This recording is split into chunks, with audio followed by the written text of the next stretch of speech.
I know this channel is mainly about DNA tests and ethnicity and cultural perceptions, and that's the main thing. That's what draws in the most traffic. But there's a lot of people watching my channel who are like me, who are obsessed with the concept of emotional intelligence, and if you haven't heard me say it before, I'm going to say it again right now.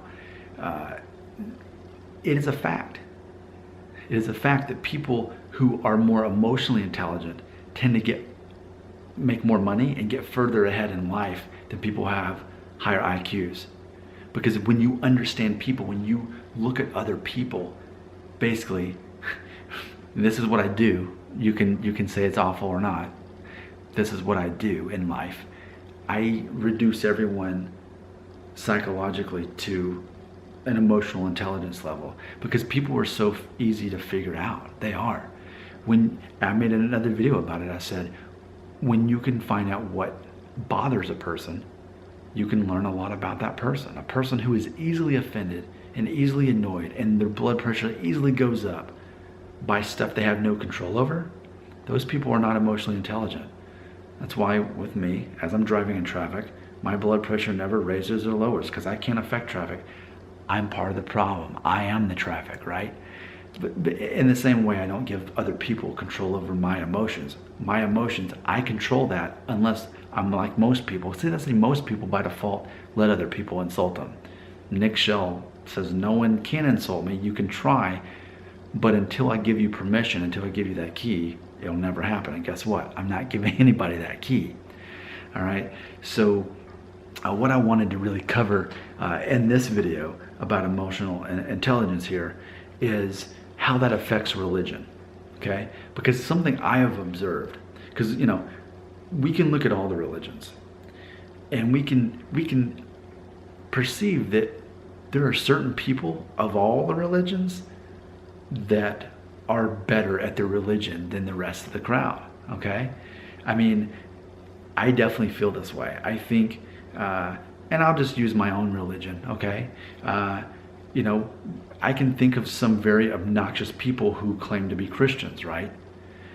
But in the same way, we can say the same thing about every other religion that we can name. Even non-religions, even non-faith systems, so like atheist. There are some really cool atheists out there. There's some really cool agnostics out there. But at the same time, there's some really annoying ones that are trying to, you're right, try to change people's beliefs and yell at them and get angry because they believe in God or whatever it is.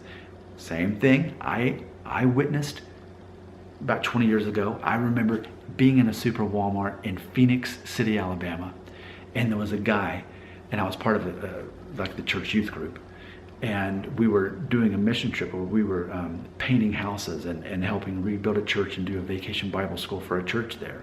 And while we were at Walmart, there was a man who obviously was an atheist because he saw our t-shirts that had our church name on it or whatever. And he says something to the effect of, oh, there's a bunch of stupid Christians, And so that led to an argument between him and another Christian who was not emotionally intelligent.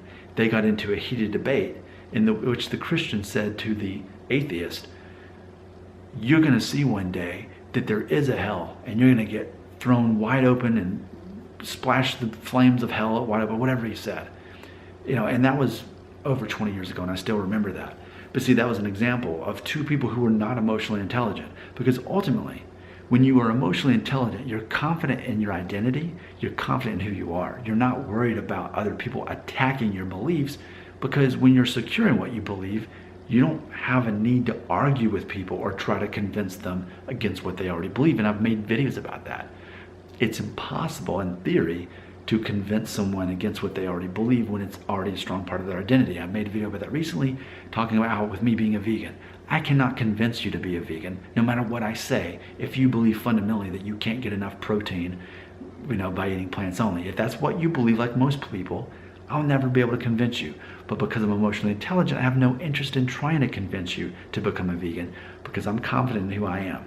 And I think that's the thing. Like, I understand too with religion, there's the whole concept of, converting and that sort of thing.